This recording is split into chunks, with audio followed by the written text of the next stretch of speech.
Doctor Farooq Salim साहब, sir क्या अभी जो नंबर गेम आपको नजर आ रही है, इसके नतीजे में क्या फॉर्म ऑफ गवर्नमेंट होगी, क्या शेयर होगा किसी का, किस किस्म की हुकूमत बनेगी?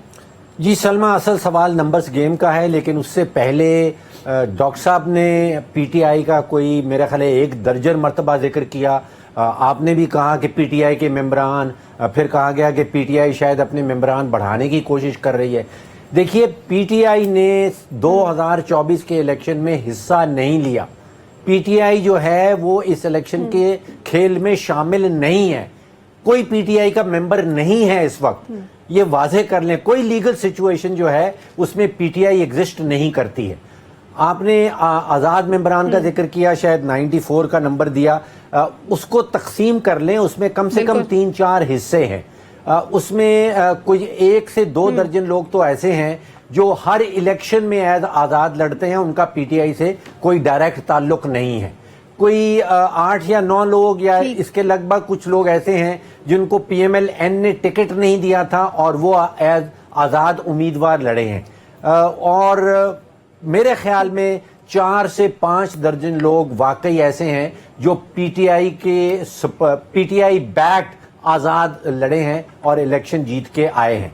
तो एक तो ये तस्वर कर लेना कि शायद पीटीआई के जो आज़ाद उम्मीदवार जितने इलेक्शन कमीशन ने डिक्लेयर किए हैं वो सब पीटीआई के हैं और उनका नंबर सबसे ज़्यादा है, ये गलत है, ये हकीकत पे मबनी नहीं है।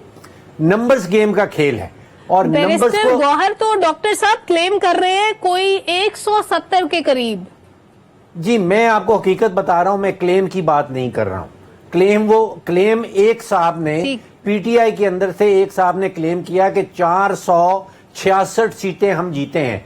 उनको बताया गया मेरे भाई टोटल में सीटें तो 264 पे ऊपर इलेक्शन लड़ा गया है, ये भी क्लेम हो चुका हुआ है। अच्छा देखिए, बात है नंबर्स गेम की। और 3 नंबर्स अगर आप सामने रख लें जिसमें आज़ाद हैं कोई 94 के करीब, 74 पीएमएल-एन के और 54 पीपल्स पार्टी के। पीपल्स पार्टी और नून लीग के इत्तेहाद के बगैर विफाकी हुकूमत नहीं बन सकती। ये नंबर्स हमें ये बताते हैं। मैं बिल्कुल वाज़ेह हूं इस हवाले से।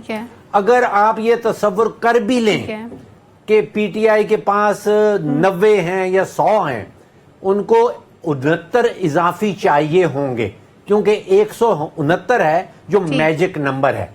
तो अगर आप ये तसव्वुर कर लें, मान भी जाएं कि सारे के सारे आज़ाद उम्मीदवार जो हैं वो पीटीआई के बैक्ड हैं, तो उनको फिर भी 69 इजाफी एमएनए चाहिए होंगे, जो वो तो किसी के साथ इत्तेहाद करने के लिए तैयार नहीं है।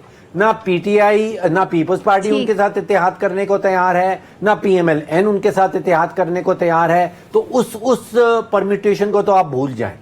ये जो नंबर्स गेम है उसमें पीपल्स पार्टी, पीएमएल-एन, ये अगर इनके साथ बाकी इत्तेहादी जो हैं जिसमें आईपीपी है, एमक्यूएम है, बीएनपी है, जो मैंने नंबर्स लगाए हैं, अगर इन सब को जमा कर लें तो लगभग 202 बन जाते हैं और इनको नंबर चाहिए 169। ठीक है, 169 चाहिए, बिल्कुल ठीक है डॉक्टर साहब, आपके नंबर्स को बिल्कुल भी चैलेंज नहीं किया जा सकता।